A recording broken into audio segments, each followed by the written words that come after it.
Kapag malaki ako dito, at kapag maliit ako dito, at kapag medium ako dito, at alam mo sa sarili mo na ganun pa rin yung laki ko kahit malayo ako, ang tawag doon, size constancy.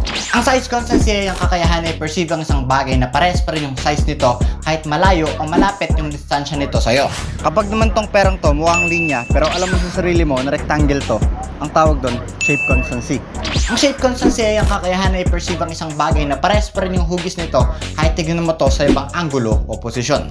Kapag sa liwanag, alam mong puti yung uniform ko, pero kahit dumilim, alam mong puti pa rin to, ang tawag doon, color constancy.